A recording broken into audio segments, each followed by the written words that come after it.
Well, welcome everyone. I'm Nick Hirshon. I'm a journalism professor here at William Paterson, and thank you for joining us for another WPSBJ reality check.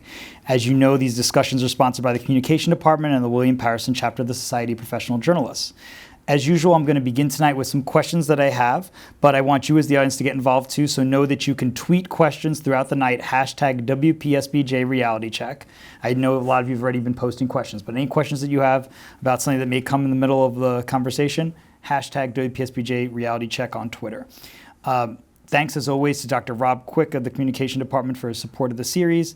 And in the back, we have Rod Holliday and Dante Portella for doing all their hard work producing the show. So thank you to them. And that brings me to our guest.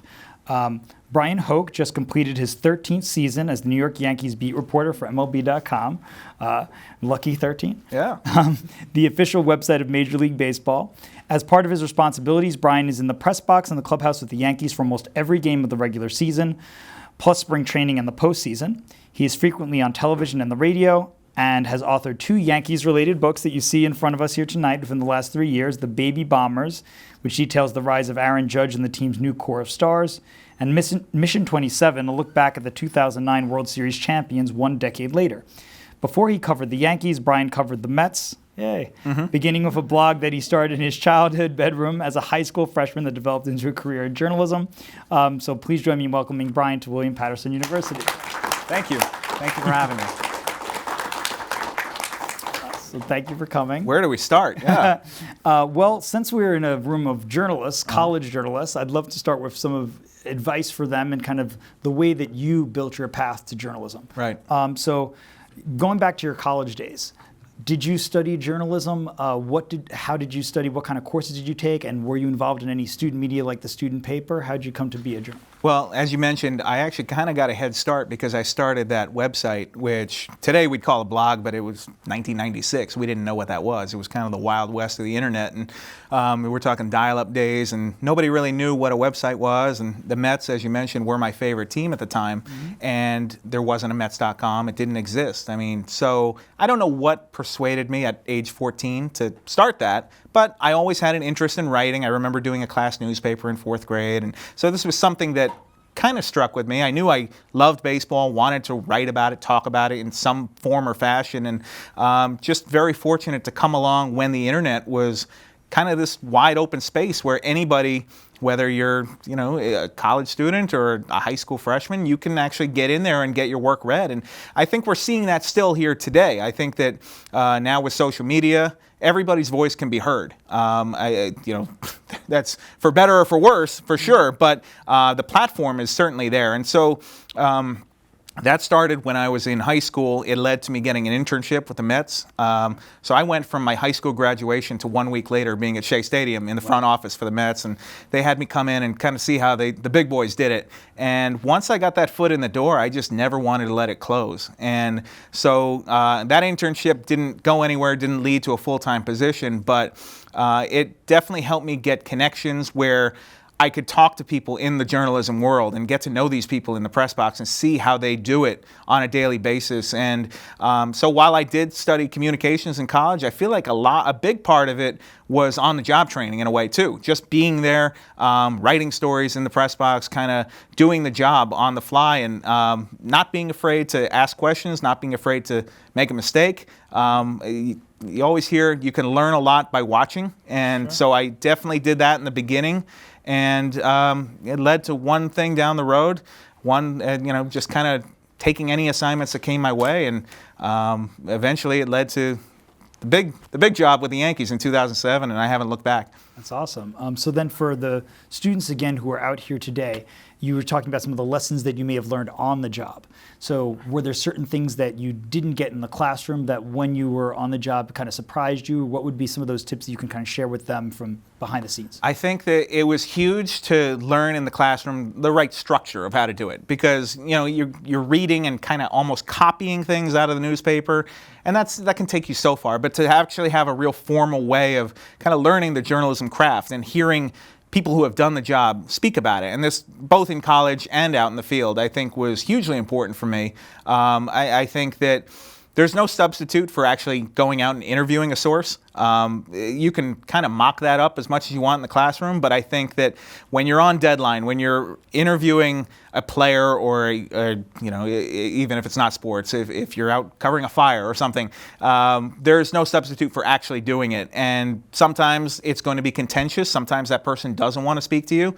Sometimes you will learn that you were unprepared for that interview and you will never make that mistake again. That certainly happened to me early on.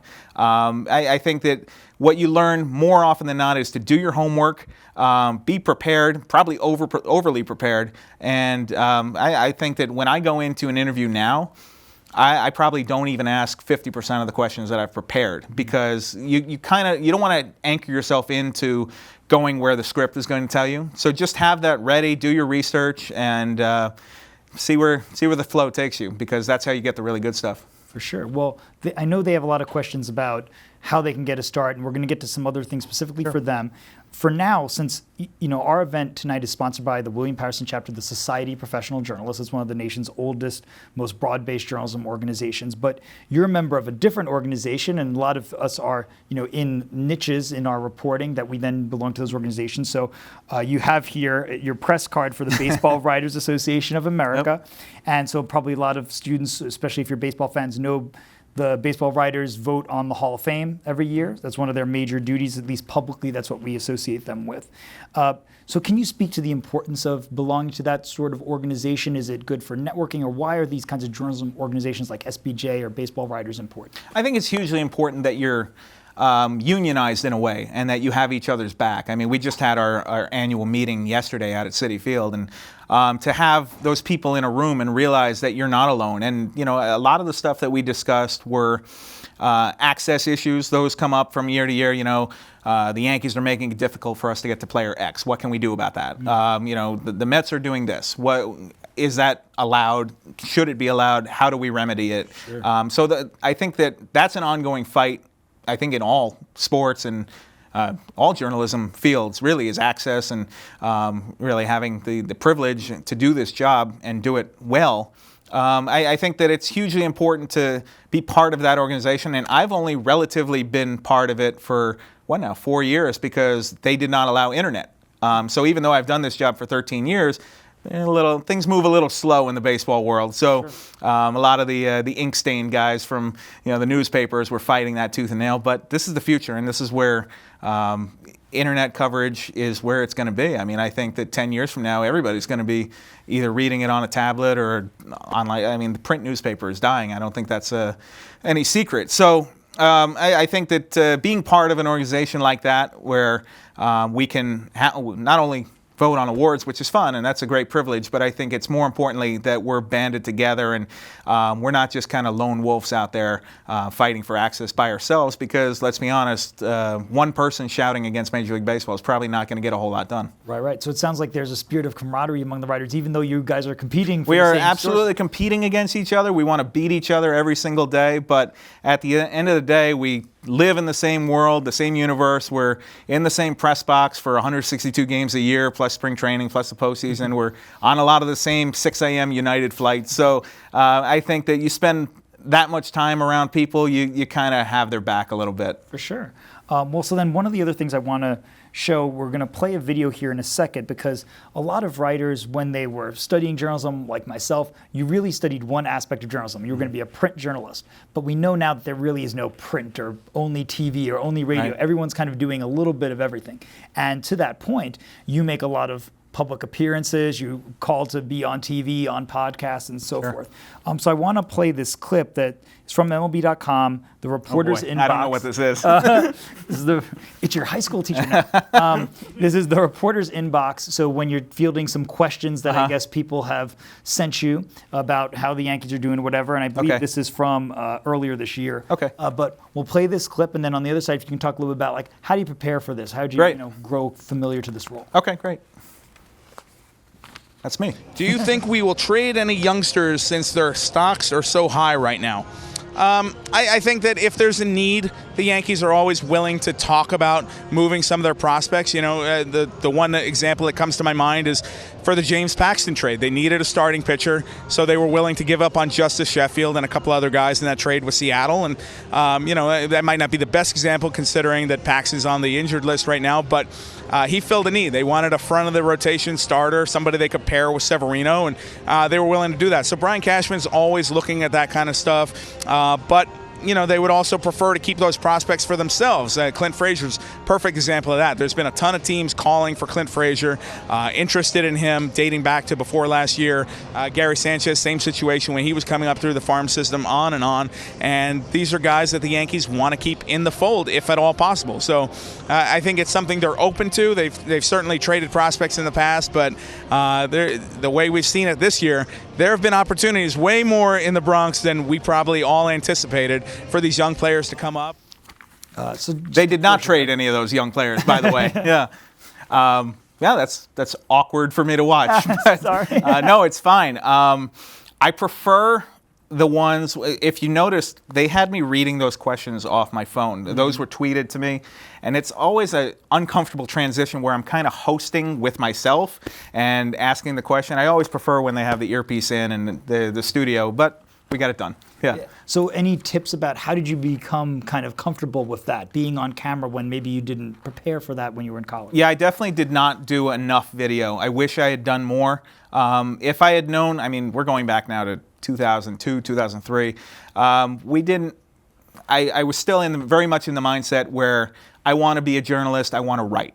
And what I didn't know, what none of us really knew at the time, was journalism was going to be so much more than that because of the broadband internet becoming huge. It's YouTube now, it's Instagram, it's Twitter, it's Facebook, it's all these things. That's all part of journalism now.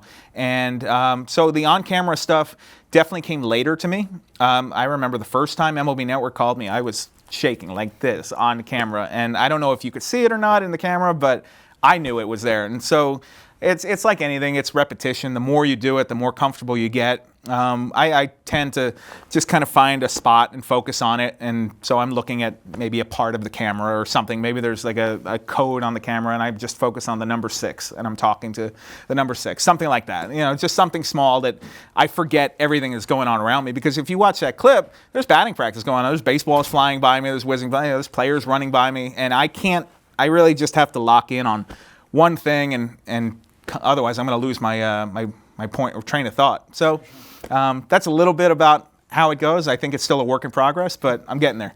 But it certainly seems like you've embraced, or it's inevitable, I guess, we have to embrace these different roles of, being called to do the podcast and be, on TV. It's definitely part of it. I think that if you go into this job today and you're like, well, I'm a really good writer and that's all I want to do, I want to write, I don't think the opportunities are going to be there, because I think multimedia is so important. It's really part of the whole package, and you have to have all those tools in your toolbox to really get where you want to go. Certainly. Well, let's move on to some of your books here. So last year you published a book, The Baby Bombers, the inside story of the Next Yankees Dynasty. We're going to put the cover right there on the screen. So I read a little bit of a description before, but the book outlines what you call the meteoric rise of the new generation of Yankee superstars: Aaron Judge, Gary Sanchez, Greg Bird, Luis Severino, Giancarlo Stanton, although I guess we'll see, the jury's out on that one. Yeah. You describe the inside baseball strategy in assembling the roster, the players' paths to Yankee Stadium, a mission to hoist the 28th World Series trophy. So kind of my question for you is, how do you have the time amid covering the Yankees full time to then write a book? And having 2 small kids at home too, that has not been easy. Well, that opportunity, writing a book was always something kind of abstract that I wanted, and I know you've written a book too about the Islanders. It was always an abstract idea, kind of like, I'd like to do that someday. But I didn't really have a solid plan to do it. And if you roll the clock back, 2017, the Yankees were kind of supposed to be a 500 team. They weren't really thought of as being a playoff team. It was kind of be a rebuilding year for that team, and they really played above their heads. And there were so many fun things going on at Yankee Stadium. Most of it was Aaron Judge, becoming Rookie of the Year and going to win the Home Run Derby in July. And somewhere around the All-Star break, a publisher contacted me and said, hey, there's something special going on here. We think you're the right person to chronicle this. And I'd obviously been taking good notes and been with the team back to when this started. So really the crux of this book was, we thought about doing a Judge book, but then I said there's something better here. And what I wanted to do was how the Derek Jeter Yankees became the Aaron Judge Yankees. So that allowed me to kind of roll the clock back to 2014 and take a broader scope and really dig in and do a different kind of writing than I was able to do in my day-to-day coverage. Because as you know, when you're writing for a newspaper, or you got word counts, you got deadlines, you got 600, 700 words, get it out, it's got to run tomorrow. This, I was able to take my time and really kind of tell the story, go back to all the people, Brian Cashman, Joe Girardi, everybody who was involved in the decision making, and kind of say, all right, but what was really happening there? And they went on in the postseason, had a memorable run, didn't get quite all the way there, but there was certainly enough to write about in the book, and I feel like it's a good snapshot of where the franchise was for that 5-year period. Sure. I think what's smart about this, and again, for all of you, take advantage of the fact that you have a lot of access. Yeah. So when you already have those notes that maybe you didn't get into a story, and not just for sports reporters, right? But if you're covering a big trial, for example, and you now know all the players, you have, I don't mean players like the people involved, not actual athletes, but the people involved, you have their phone numbers, you have all of that relationships that you've established that can really come to fruition in some sort of a longer term project. I think it kind of helps you grow as a writer, probably. Yeah, absolutely. I mean, we knew something special was happening when Jeter's career was ending, for example, but it wasn't that I was thinking about a book. I was just taking notes, doing my job, being present, trying to be a good witness to history there, and not really realizing that I was going to be using them 3 or 4 years down the line, but it worked out great, and it turned out to be a great jumping off point. And I think the whole first chapter of that is saying farewell to Derek, and then, wait, who are these new kids who are coming in? Who are these new Yankees, and how they got there? Yeah, sort of the bridge from the past to the future. Yeah. So then kind of in line with that, you answered one of my questions about like how do you even get a book deal, because you said that one fell into my lap. Yeah, that was luck. That's great though, that they actually saw something in you and thought that this is the right time. And so then a little more on your second book, because you wrote another book with Mark Feinstein previously at the Daily News when I was a reporter there. Sure. It came out early this year called Mission 27, A New Boss, A New Ballpark, and One Last Ring for the Yankees Core Four. And so that book reflects a decade later on the Yankees' run towards the 27th championship. That's the last championship won by the Core Four guys. So that's Derek Jeter, Mariano Rivera, Jorge Posada, and Andy Pettitte. And the only title won for Alex Rodriguez, Mark Teixeira, A.J. Burnett, and Nick Swisher, who had their ups and downs with the Yankees over the years. Yep. But I want to play this clip that kind of introduces, for some of you who may not know much about the 2009 Yankees, or a lot of you were so young when the 2009 Yankees are playing, so you might get a better sense of what was going on there. Just before we play this clip, I'll just let you a little warning. It's not a clip from me. It's from someone on YouTube who apparently was watching this on their Xbox. Oh, man. So as this is happening, sometimes you'll see like a little graphic come up about someone's logged on to like play some game with them. So just try to just letting you know, not my thing. But I think that the video does very well. It's from MLB. That kind of sets the tone, and then on the other end we'll talk about that team and why it was so special. Yeah.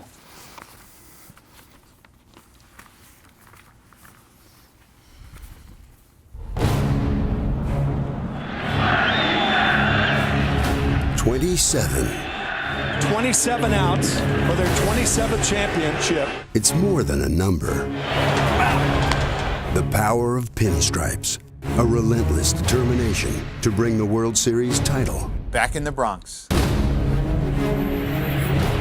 27. New ballpark. New faces. New traditions. All blending perfectly with those who've been there before. We call them the Core Four: Posada, Pettitte, Jeter, and Mariano. 27. It was indeed a quest for 27. One fueled by fans, inspired by legends, driven by each other. Know this about the Yankees in 2009. They will get you. Alex Rodriguez has delivered for New York. Give them an inch, and they'll hit it a mile. A thriller by Godzilla. Make a mistake. There goes Damon. We'll seize the moment. Damon now runs toward third, and there's no one there. And if you give them a lead, well, that's it. Game over. Finish.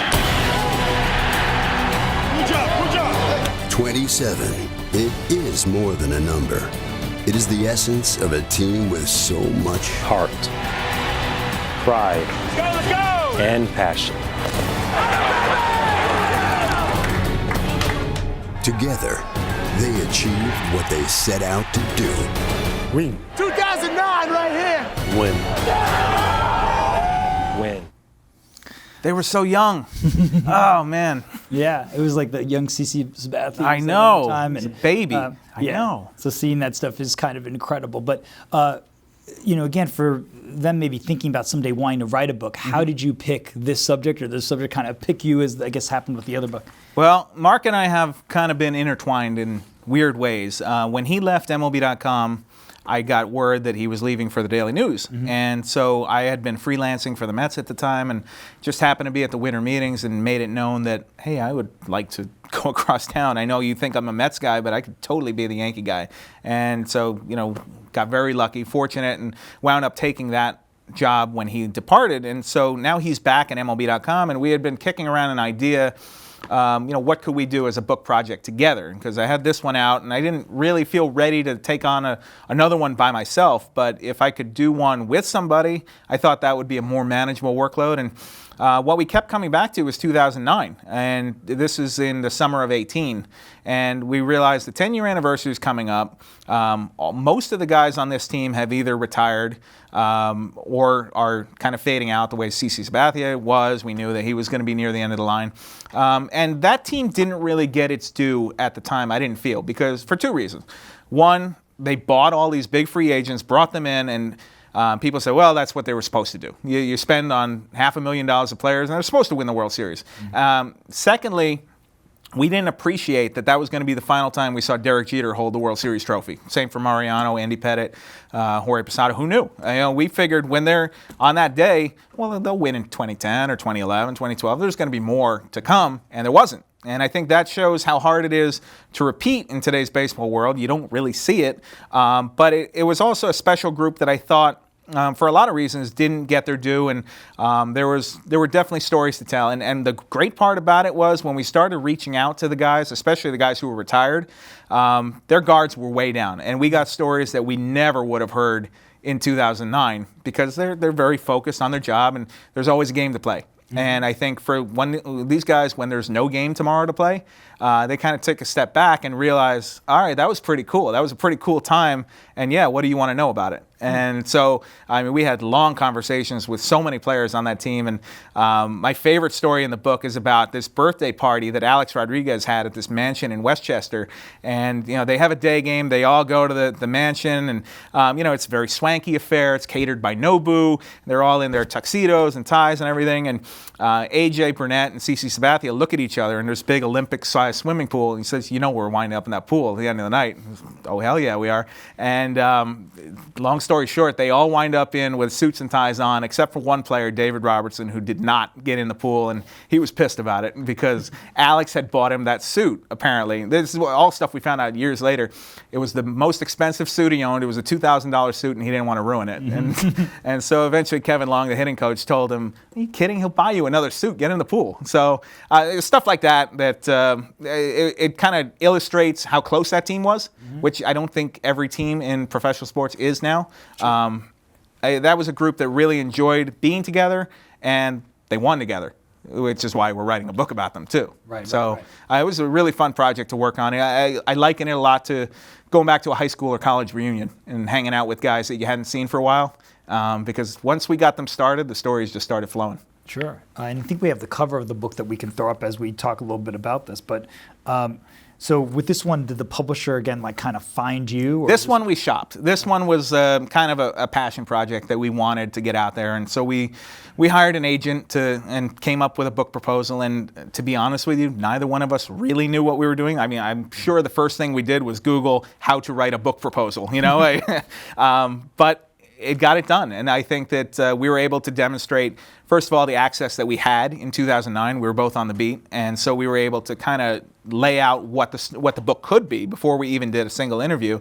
And then once we started actually doing the interviews, it was, wait, we have a way more than that. We can deliver on this and this and this. And then it became an easy sale. Sure. How do you, as you know, you're still a daily beat reporter covering the team, and so I know that a lot of these guys you interviewed, they've retired, but are you at all concerned when you're doing some of these interviews about the book and what ends up in the book that maybe makes them look a certain way they don't like? And then, a lot of them may have retired as players, but like, Joe Girardi is going to still be a manager. Some of these guys are going to become managers. They're A-Rod's active in the game. I mean, a lot of them are announcers or something. You may see them in the press box. Yeah. So is there some sort of a conflict there, or how did you handle some of that? I think we tried to be fair. I think it's not a Pollyanna book. It's not, early on we made the decision, let the players talk as they talk. So you will read cuss words in there. I think, I did a search for the F word and it shows up like 63 times because that's how ball players talk. And so I think we wanted it to be authentic. And so we're letting the players tell the stories. And that was one thing. Nick Swisher came up to me, who wrote the foreword, but later he'd actually read the book and he came up to me and said, "Bro, you guys captured it. Like you captured what it was like to be there." And I told him the reason was we wanted to let you tell your story. Like we made a conscious effort to kind of get out of the way, and we investigated for sure. If somebody told us X, then we would go to the sources and ask, is this really what happened? And there was stuff that did not. Alex gave us a few red herrings that did not pan out. Really happened? Yeah, and at the moment we're doing the interview and we're like, this is great, I can't believe that happened, and it didn't. So sometimes if it's too good to be true, it might be. But there was enough good stuff in there that we were able to confirm and that we felt good going forward with. And I think it was a fun read, and I think what the players enjoyed about it was this was the best time of their lives. They were champions of the world. For most of them, for the only time in their careers, and for the others, for the last time. So they were happy to relive it. For sure. Well, how about collaborating with Mark on the project? Because working with a co-author can be kind of weird about how do you divvy up who's going to do the research, the writing, which interviews. It takes a lot of work to build that kind of relationship, I guess, with the co-author. How did you handle that? The good thing about working with Mark is we are friends, and the best part is we were able to remain friends even after going through that process, because there were a lot of late nights and a lot of kind of debates over, is this important? Should we have this in? How do we tell this story? That's not that important. I don't like that. I don't like the way this is phrased. I mean, I think you do walk a fine line. It's really hard to read something and be like, this needs to be punched up a little more. I don't like the way this came out. And because, that's your buddy who wrote that. Sure. And I think he was open to that. I was open to that, and it worked. And it didn't fracture our friendship, which is great.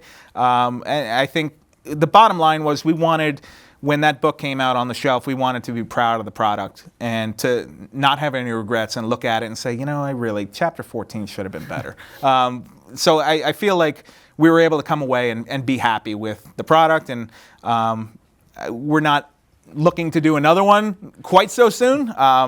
Get back in another year or two, maybe, right. But very happy. And there's nothing like that moment when it shows up on the doorstep and you open the big cardboard box and yeah, of course. And I wrote that book. Yeah, it's pretty tangible. It's pretty cool. And you've been getting great publicity for it. You have all these great blurbs on the back of all the Yankees players, so that's terrific that you've been getting all of that. Doing a little bit of a book tour even here, I guess. All right, so, and we may get to some more of that. I want to turn to the modern day Yankees, because there's a lot going on with them right now. So some current baseball questions about just kind of like what's going on with them this offseason. And we'll get to how their season ended. But the Yankees answered one of their big questions because Aroldis Chapman didn't end up opting out. They gave him his third year, so they have their closer. But they're going to be without Didi Gregorius, Edwin Encarnacion, maybe. I mean, we'll see if they end up re-signing them, but they, I guess, opted out, or they did decline their options. Right. So some fans are talking about them going after Anthony Rendon, Josh Donaldson. What do you think? What's the biggest kind of storyline for the Yankees this offseason? I think it's pitching. It's starting pitching. And starting pitching is not the reason that they lost to Houston, if you go back and look at the games, but it would make them so much more formidable if they could go out and get a Garrett Cole or even a Steven Strasburg. I mean, these top-of-the-line free agents. It's something that they haven't done since Masahiro Tanaka. And then before that, you have to go back to Sabathia. So we're talking two guys in the last 10 years that they've gone out and broken the bank for on starting pitching, and I think that it's time. I think that when you looked at this team on paper and you put them up against Houston, who was the cream of the crop in the American League, starting pitching was the weak spot for this Yankee team, and I think that Teams are experimenting with the bullpenning. It definitely is a strength for the Yankees, but I would love to see them go get Garrett Cole. I think that that's what the George Steinbrenner Yankees would have done, is go after the biggest name out there. I know that this is a different time and a different era, and they run it as a business and all that, but I think that when you've got such a glaring need and such a guy who, by the way, they have tried to get twice before. They drafted him, and then they also tried to trade for him and didn't come away with him. This is almost like Brian Cashman's white whale. I say, go get him. Do what you got to do. Get it done. And seen before when I was talking about Didi and Edwin Encarnacion, you think maybe one of them could be back? I think Didi more likely than Encarnacion, but I don't think that's a lock. I was curious to see what they would do if they would give him that qualifying offer, but $17.8 million is a lot to pay for a guy who played half a year. But, it's hard to kind of poo-poo on what Didi Gregorius did, taking over from the Derek Jeter era. That's an impossible task. He performed it very well. It's not his fault. He had Tommy John surgery and only played half a year. He wasn't the same player in 2019 as he was in 2018 and before. So I think he's a great presence in the clubhouse. I think that would answer some questions for them in the middle infield. Otherwise, you're probably going to have Gleyber Torres at short, and then you might have DJ LeMahieu at second, which is fine. But I think that there is a drop-off from Gregorius to Torres at short, and I think that they're a better team if they can find a way to fit Didi in there. Sure. So they have a lot of questions. Obviously, we're still kind of early in the offseason. It is early. Yeah. And we'll see over the next few months how that stuff plays out. So one more kind of topic I want to get to before we get to their questions is some incidents that happened over this season with the Houston Astros, the teams that eventually ousted the Yankees from the playoffs. So I'll play a video in a second with some of this, but first in August, the Astros were playing the Tigers in Detroit, and they denied one of the reporters access to the clubhouse. It turned out because one of the star pitchers on the Astros, Justin Verlander, who used to play in Detroit, was upset with one of the reporters from the Detroit Free Press. He said that he had published contents of one of their interviews that he thought was an off-the-record conversation. It was kind of about a silly topic. It was so silly. It was about dinosaurs, I believe. Well, right? it was actually about the solar eclipse. Oh. It was that Justin Verlander was talking to Al Kaline and this reporter about how he went to go see the solar eclipse in 2017, and he had traveled to another state to go see it because he's really into astronomy, and he thought that this conversation was off the record, not for publication. But then the reporter went and posted it on Twitter, some of the snippets from that conversation. So now, a few years later, he doesn't want him in the clubhouse, and so they bar him from the clubhouse. So that was kind of controversial. And then maybe even more controversial is what happened in this video we're going to show in a second. There was an incident last month right after the Astros beat the Yankees in the ALCS, and the Astros were celebrating in the clubhouse. And one of the key players on the Astros, their closer, Roberto Osuna, had served a 75-game suspension for violating MLB's domestic violence policy. This is before he came to the Astros. But the Astros acquired him nonetheless. And then when they won the ALCS, their assistant general manager, you're going to see in this video, Brandon Taubman, turned to a group of female reporters who were in the clubhouse, including one who I just found this out today when I was doing some prep, was wearing a purple domestic violence bracelet. And he turned to them and he repeatedly yelled, "Thank God we got Osuna," for some reason, referring specifically to this domestic violence incident for some reason. So again, we'll watch a video that gives you a little bit more perspective because something happened to Taubman, and we'll see that, and then just kind of get your opinion on this, response between the media and these teams.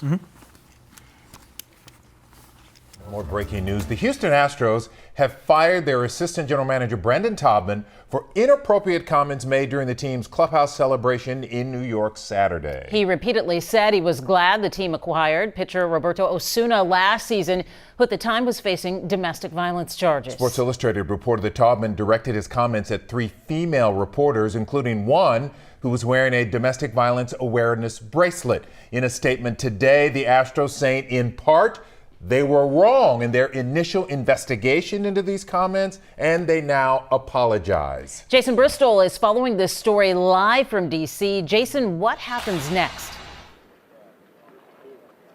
Well, I think what happens next, Len and Mia, is this. In fact, I know what happens next. Jeff Luhnow, the general manager of the Houston Astros, will be speaking to the reporters, 2 reporters here at Nationals Park at 6:15 our time here, 5:15 back in Houston. that is, again, what is happening next. Jeff Luhnow will be speaking to reporters. I also want to show you some video right now. We actually have video of Brandon Taubman in the Astros clubhouse after the Astros clinched the pennant. Now, we don't have video of the actual incident. It likely happened after we left the clubhouse to continue our coverage out on the field. But again, this is video of Brandon Taubman. We went through every single frame of video that we had from the celebration in the clubhouse. And again, we do have video of Brandon Taubman in the clubhouse. So when you see that video, and obviously you had just been covering the Astros. I was there, yeah. The I was on the other side, but yeah, I was in the building. Yeah, I mean, where do you start with that? I think that Taubman, that's obviously inappropriate. I know the people who were involved there. I find it difficult to believe his explanation that he was defending the player who had, it's a weird time to, first of all, it's a weird time to celebrate. I'm so glad we traded for this guy because he had just given up a big home run to tie the game. I mean, there was no reason to celebrate Osuna on that team other than to target the reporter who was wearing the purple bracelet, who had tweeted repeatedly. Every time he came into a game, she would tweet the number for domestic violence hotline in Houston. And that was kind of her way of making a stand about it and saying this is not okay.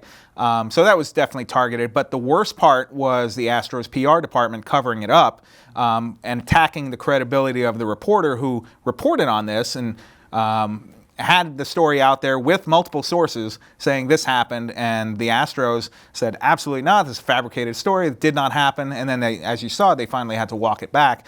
It was a black eye for the Astros, for Major League Baseball to have this upstaging the World Series. This is not what you want to be talking about when your team is playing in the most important games of the year, but it was an important social issue, and I think that teams need to be held to the standard where they can't get away with that stuff.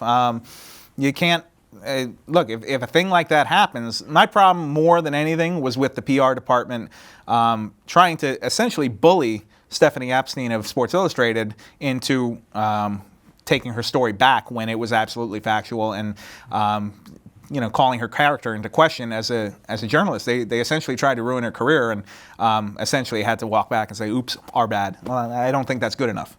Is this where things like the Baseball Writers Association come into play as being a powerful voice to say this is wrong and you need to do something? Absolutely. And obviously those concerns went to the highest levels of Major League Baseball. And the Astros have been dealt with, as you mentioned, this is not a one-off with the Astros. So this is a continuing issue, and I don't know what it is about that organization. They feel like they can get away with certain things, but I alluded to it earlier. This is an ongoing battle for access in all 30 Major League teams. I think we as reporters always want more. I was just talking to somebody yesterday. 30 years ago, we would have had 3.5 hours of access to players before every game. Before and after the games, and now it's down to an hour pregame, and you get maybe 10 or 15 minutes postgame, which is enough. But a lot of times when you're walking into a room and it's 22 empty chairs and 3 relief pitchers, you're not really doing quality journalism. So I think this is a battle that we're continuing to fight. The Yankees are better than most about making sure that their big stars are available, so I can only speak to that, but I've heard in other markets it's not as accommodating. So this is something that's continuing here, and I think that media is being forced to kind of fight for its right to exist in a lot of ways. Mm-hmm, sure. Well, and again, why we have to kind of band together when times get tough like this, and even though we're competitors on the story, but we have the same goal. All right, I have some other things for you, but I want to make sure we get the students' questions in here, so we'll start posting some of the questions that we've been getting on Twitter. And so we'll try to make sure we get at least everybody here in one time if we can. Let's see.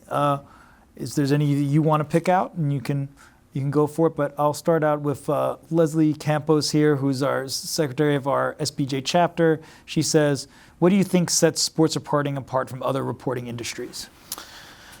Sports reporting, I feel like, wow, that's a tough one.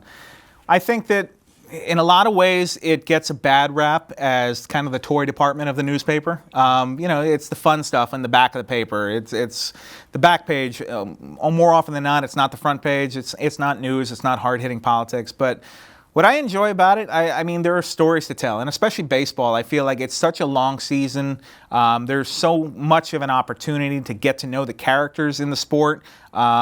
It's a sport that really lends itself to, I don't want to say poetry. Poetry is not the right word, but there is a saga that goes on. It is not the NFL where it's 13 battles and then you're done. It's such a long season that goes spring training to April is opening day, and then you're continuing on through the dog days of summer, and then you got the pennant race in September, and then the postseason in October, and then finally by Halloween, hopefully you're done with the World Series, and then you're ready to go again. So it's almost like a lifestyle in a lot of ways. And is it covering the White House? No. It's not as crucial as that. It's entertainment in a lot of ways. It's celebrity in a lot of ways.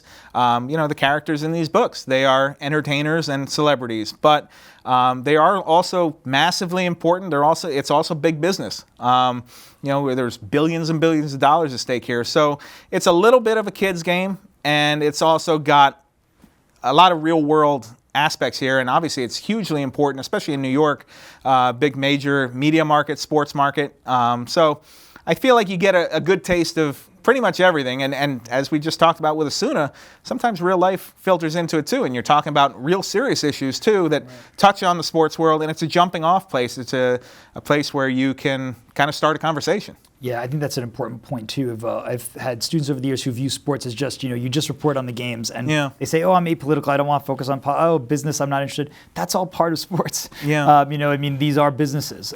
These are, when Colin Kaepernick takes a knee, you can't just say, "Oh, I'm going to ignore that." I mean, that was the biggest story in sports for a while.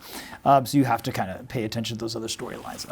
Let's see here. We have Ryan Sudol asks, what are the most poignant words that you have written about a Yankees moment? Ooh, most poignant. I would like to say they're in these books, I hope, because I certainly spent a lot of time polishing them. But on deadline, I would think probably the Yankees winning the World Series was such a cool moment to be present for. And I remember watching that happen in 2009 and seeing the ground ball go to Robinson Cano at second base. And you just kind of, in a flash, you think, I was with this team from February 10 when pitchers and catchers reported, and the whole way through, and saw almost every single game, was there for it. I've spoken to all these guys, and they are going to be World Series champions here. And there's something cool about that. There was something kind of special. I didn't win the World Series. I didn't get a ring, but I felt like I was a witness to history. And that's a lot of what we do, is that you get to be part of really cool things. And whether it's in sports or not, you are a witness to history in a lot of ways. And so that's something I don't take for granted. And I honestly, I'm not even sure what I wrote that day. I'd have to go back and look, but I hope it was good. And yeah, but I definitely remember that moment of thinking, man, this is cool. They're going to be World Series champs. Yeah. It's amazing to see a championship live and to actually be able to chronicle it the entire season. I think it's just amazing. Okay, we have Jade Penny, who's all these students are here with us tonight. What ballpark is your favorite to visit? Ooh. The answer I always give on this is Target Field in Minnesota. I feel like that's one of the newer parks. They've done everything right. But I will add a caveat. I actually really enjoy going to Fenway. I think there's something just special about that place, and you feel the history when you walk in. Fenway Park in Boston, Wrigley Field in Chicago, Dodger Stadium in LA. I think those three belong in their own separate category, but I'll say the best of the new breed is Target Field in Minnesota, and people don't usually think of Minnesota as the go-to place, but that ballpark is great. That's a fun one. Yeah, I wouldn't have thought that one either.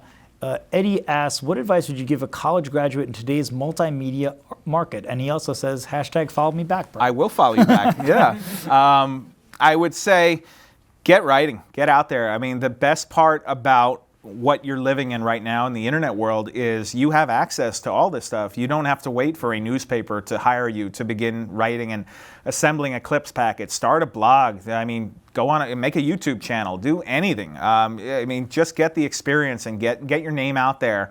And it might not catch fire overnight, but it might. And so I think follow your passion. And obviously any kind of opportunities you get through the school are fantastic, or if there's a newspaper or a media outlet around here that you can link on with, that's fantastic. But you can do this in your dorm room too. I'm living proof. I mean, I did it in my childhood bedroom. I know that's 100 years ago, but it's out there. And so if you work hard enough for it and you're able to kind of keep up with it, then I think it can happen. Let's see, make sure. Okay, Shafiq asks, what advice would you give? Well, this is kind of, I guess, similar, but someone wants to get into sports reporting, and I would kind of add there, any advice with like social media, because that's something that we haven't really covered. So I know you obviously have a social media presence, but if there's something specifically about sports or just what do you think about social media? I remember we were in spring training. I think it was probably around 2009, and somebody, our Blue Jays reporter, said, hey, there's this new thing called Twitter. I think you should be on it. This is stupid. Nobody's going to use this. And I was totally wrong.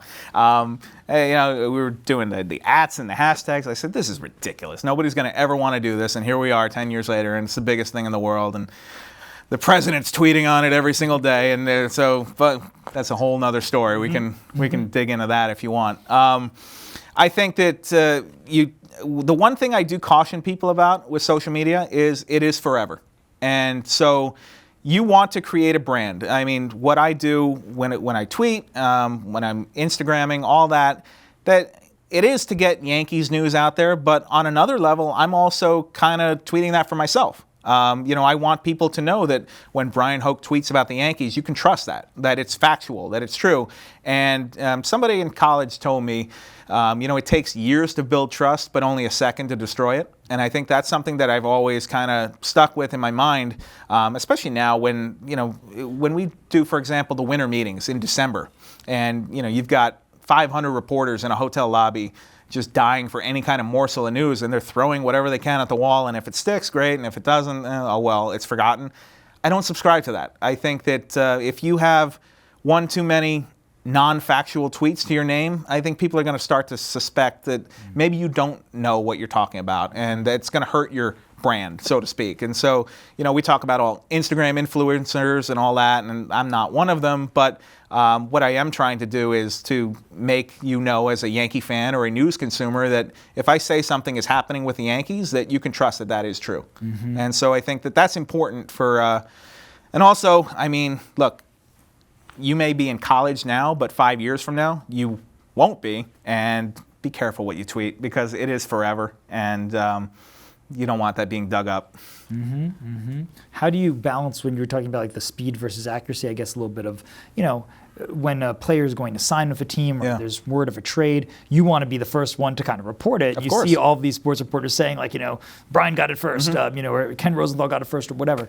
So, but then you want to make sure that it's accurate. How do you kind of go through that? It is the most nerve-wracking thing, because when you're out there alone with it, and it's happened more than a few times where I think I've got it pretty good. I trust my source.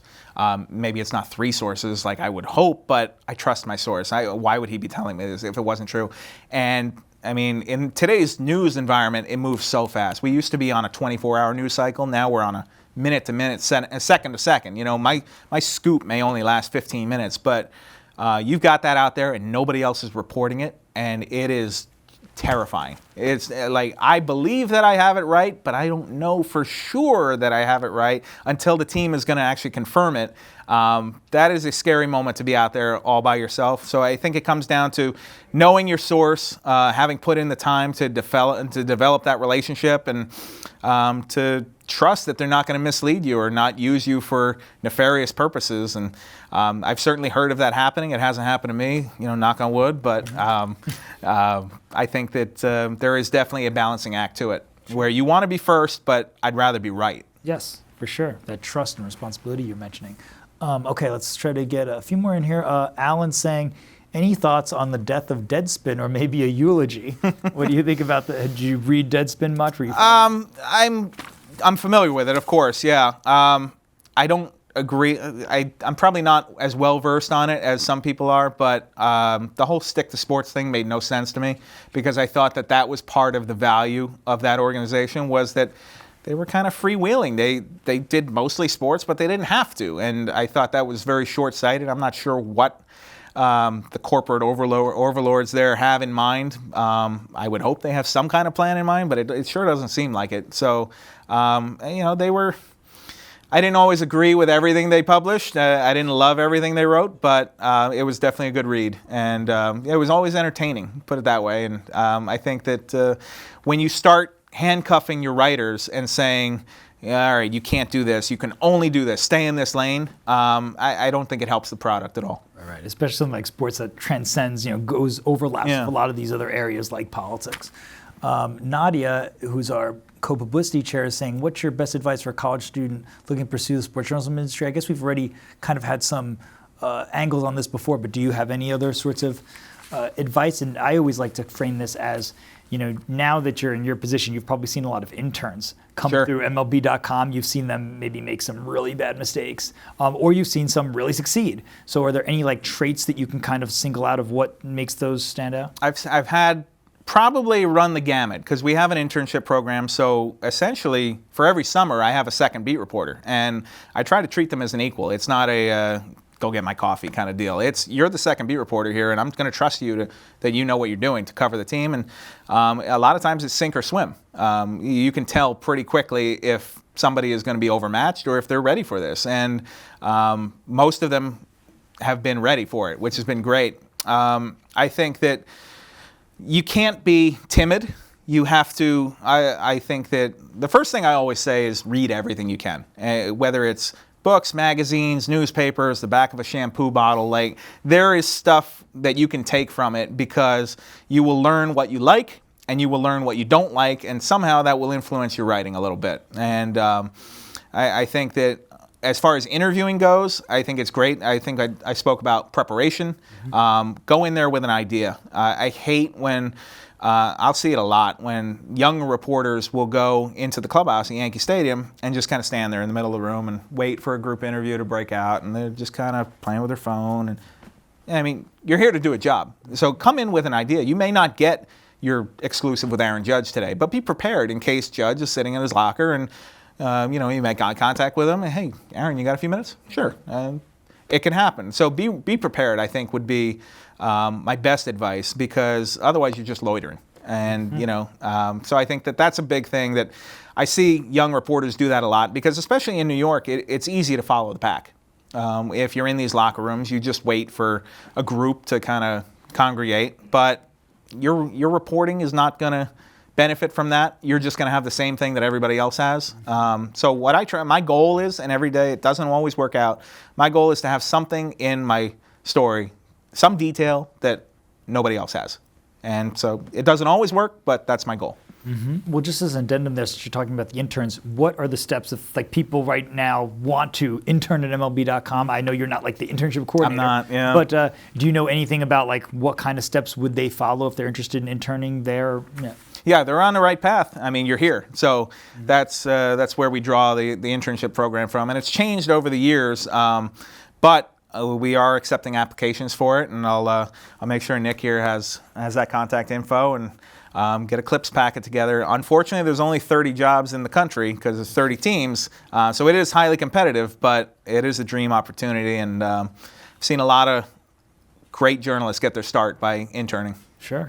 All right, let's see if we have anyone new here entering the conversation.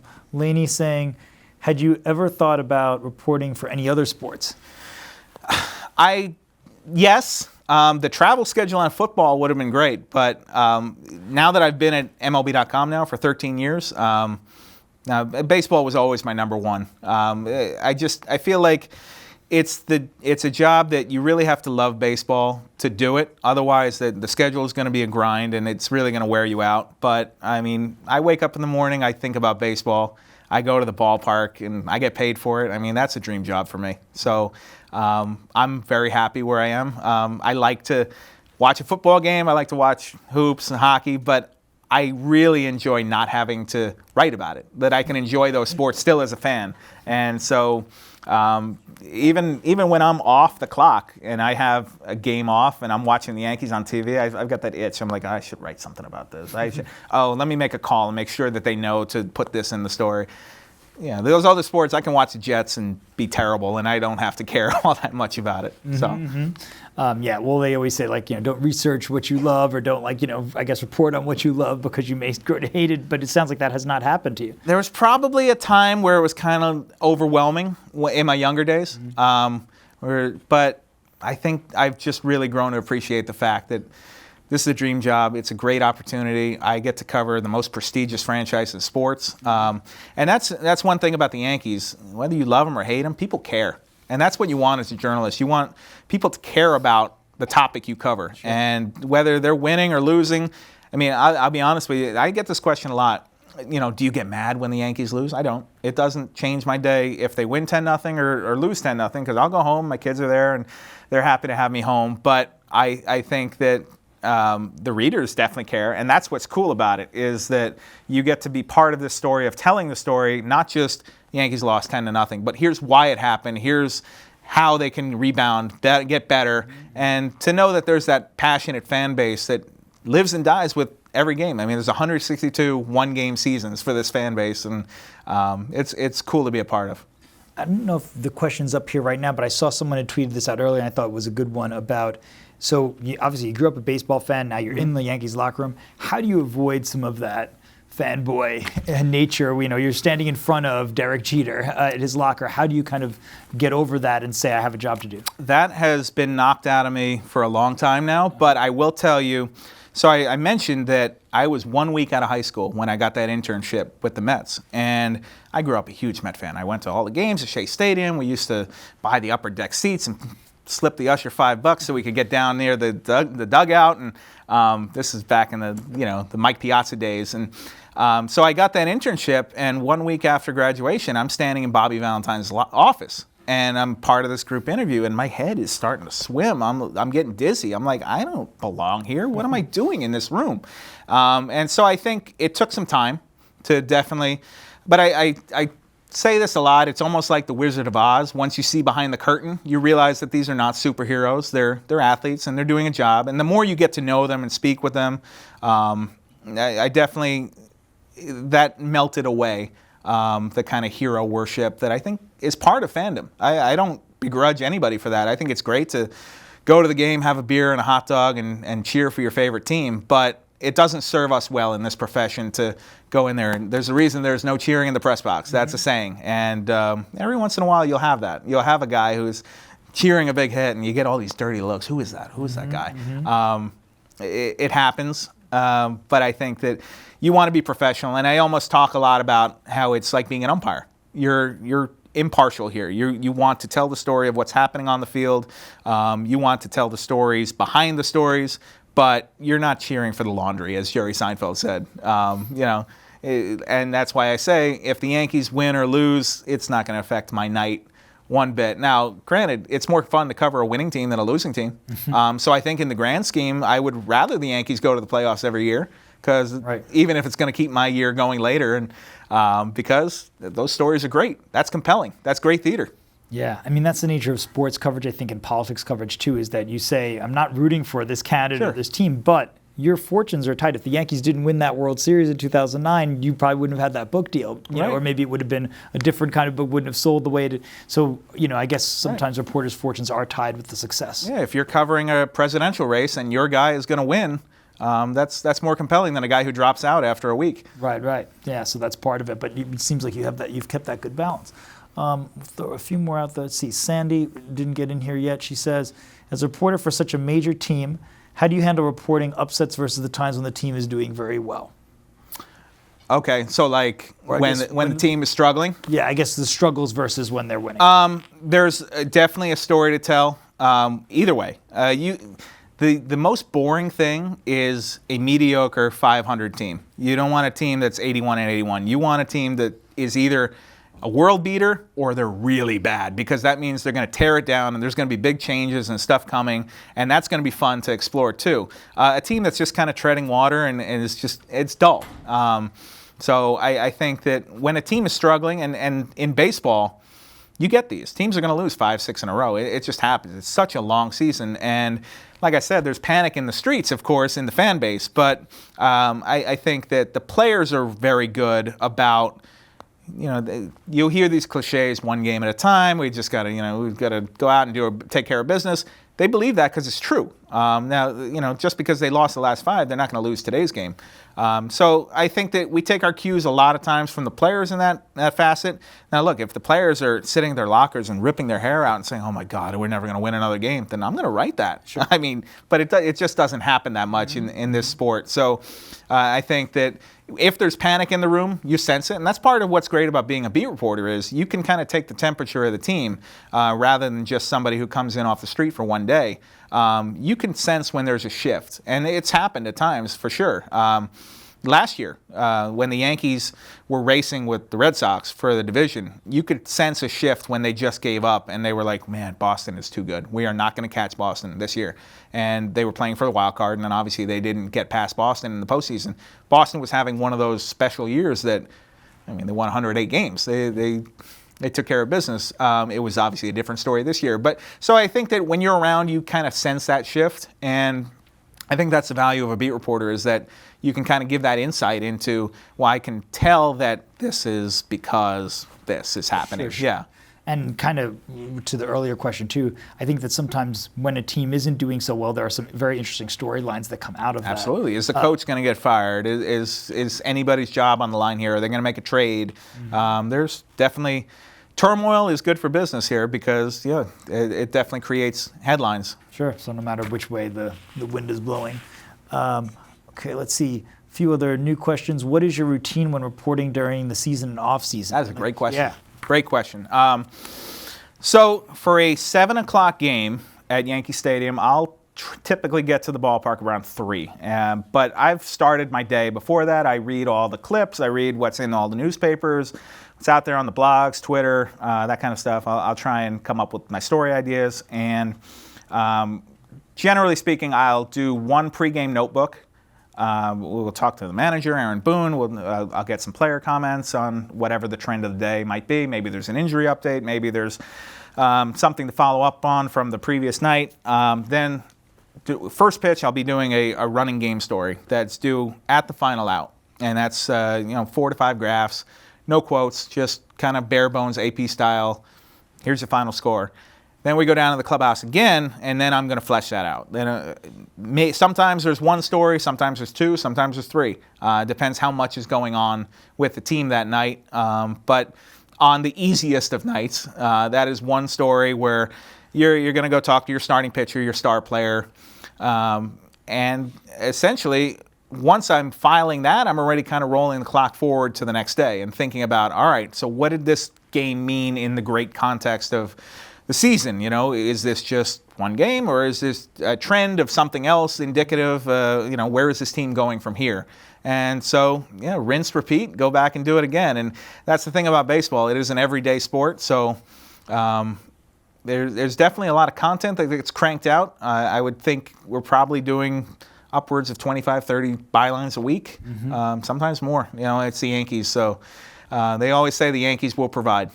And day by day in the off season, when the team isn't playing, what are some of the changes you're making? Obviously I guess you're going to go to maybe the GM winter meetings, or I get to come here, which is great. Yeah, exactly. You have more time to do these speaking engagements and talk about your book, I guess.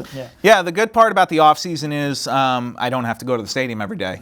The bad part about the off season is I don't have to go to the stadium every day, so I don't have a room full of players or sources in front of me to talk to.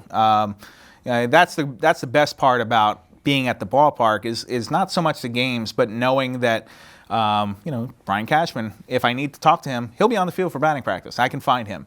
Now you're playing the telephone game a lot of ways. And they do have events where, as you mentioned, I'll be flying out to San Diego for the GM meetings and the winter meetings. But those are few and far between during the offseason. And now is the time, the hot stove, where a lot of the GMs are making the trades and moves. This is the time where it's the business side of baseball and not the on-field. So it's a different challenge. I like it. I certainly it's nice to be able to work from home a little bit, but it's also harder to get face-to-face time with people during this time of year. So you really have to rely on that you've made the proper contacts and you can lean on your sources to get what you need. Yeah, it's an interesting thing. I think a lot of us don't think about that access that you lose during the offseason. Yeah. Just making sure there's any new names that we don't miss anything. Jafatis asked, what's your favorite part about reporting for the Yankees? I touched on it before, but I think it's the fact that people care, that there's so much passion and energy out there from the fan base, and that even if it's the smallest roster move, like you tweet it out and it automatically lights up my phone. I think that's cool. I think it's cool the amount that people really live and die with this team, and that obviously they're a storied franchise. I like being able to work in the history of it whenever I can, and kind of the fact that, I wrote stories about Gleyber Torres this year, the second baseman, but I was able to compare him to, say, Mickey Mantle or Joe DiMaggio and kind of illustrate what you're seeing here is very special with Gleyber Torres. And, you don't see young Yankees do that very often. Here's two Hall of Famers who are out in Monument Park, and he's doing stuff on a level as them. So it doesn't mean he will for the rest of his career, but it's cool to be able to toss those names into the conversation. So I think that the history of the team combined with the fact that they are a global franchise. I mean, we were in London and we saw nothing but Yankee hats this year. I mean, just going around Europe, it's crazy that they are a global brand, and that people may not be able to name 3 players on the team, but they know who the Yankees are. Mm-hmm. So it's pretty cool. Yeah, that people care so much about your reporting because of that. It's, I think, a good motivator, for you. That absolutely. Do care about this. Again, we'll just try to, these last few people who hadn't gotten into the conversation before. Nick Thompson asks, what was the biggest struggle for you when you got into sports reporting? Biggest struggle for me was probably learning how to prepare properly, learning how to come up with relevant questions to interview. I'm sure, thank goodness I don't have any of these tapes, these like microfilm tapes that I had to do my first interviews, but they were probably painfully awkward to listen to. And I think it takes some time to really kind of find your voice and be able to run a conversation smoothly. Because when you're uncomfortable, your source is going to be uncomfortable too. And so it's probably, I think that is something that comes with practice, and you can probably do it with a friend. I mean, you can probably practice interviewing a friend. Sometimes my 3-year-old wants me to interview her, and so I still do it, yeah. I'll say, what's your favorite color? We're able to, I think that it's one of those things where the more you do it, the more comfortable you get at it. And so I think that was probably one of the biggest hurdles for me was, all right, now you've lined up your interview, you're sitting there, the recorder's going, now what? Mm-hmm. And so I think that's definitely something that took a lot of practice to get comfortable with. Okay, and I think we had maybe one more. Aaliyah Garvin, who hasn't gotten in here yet, said, what made you want to start reporting on baseball? I guess you've already discussed a lot of that, but any other thoughts about why this was important to you, or has that changed over the years about why made you want to get into it? Well, I mean, I loved baseball growing up. I mean, I bought baseball cards as a kid, and this was a passion of mine. But as I mentioned before, I remember creating a class newspaper in 4th grade, printing it out on the dot matrix printer and then bringing it in and handing out Xeroxes to all the kids. And I do remember when a writer from my local newspaper came to our 2nd grade class. So this is something that started very young for me. I was always interested in the newspaper. I'd always read it. Just the fact that there was a marriage to be had between writing, journalism, sports, get all together. Plus, I couldn't add 2 + 2. I was terrible at math. That was not going to happen. I could always write a little bit. I loved baseball. So I was very lucky to find a way that could all work together and turn it into a career. And I'll tell you that, that year in 2006, right before Christmas, they called me and let me know that I was going to be offered the Yankee job. I accepted it without even asking what it paid. It didn't matter. I was taking that job no matter what. And it's, like I said, it's been a dream. I'm happy to have it, and hopefully I can keep doing it for a long time to come. Well, that's awesome. Thanks for taking all the questions. I understand that you may want to have a little contest here, right. Or what are we going to do? Well, I didn't bring enough for everybody, so we could do like a trivia giveaway, I guess. All right, let's start with the Mission 27. Who threw the final pitch of the 2009 World Series? I saw that hand go up. That is right. All right. Come down. You can get your book, a free copy of.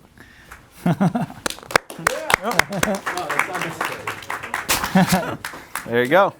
All right. Thank you. All right. You call on the name first. You call. Okay. Yeah. Figure out. Yeah. You do hand. it. Yeah. I don't want to be the bad guy. But I have to see them. Yeah, I know. After today. Okay. Let's see here. All right. What did Aaron Judge do in his first major league at bat? I saw his first. Okay. Andrew. He homered. He did homer. There you go. Yeah, Tyler Austin. Yep. Who was that against the White Sox? I can't remember. What was that? That was against Tampa Bay. Tampa, that's right. Yeah. I remember it was in August. Yeah. Thank you. There you go. See, you could have gotten even more specific. Yeah. What else we got? My wife texted me these questions to ask. Oh, that's another good thing. Marry somebody in PR. That'll help you. I did that. All right. So I mentioned it earlier today. Who hosted an epic birthday party where everybody wound up in the pool? Oh, his hand went up like the very first. Come on down and get it. Yep. A-Rod.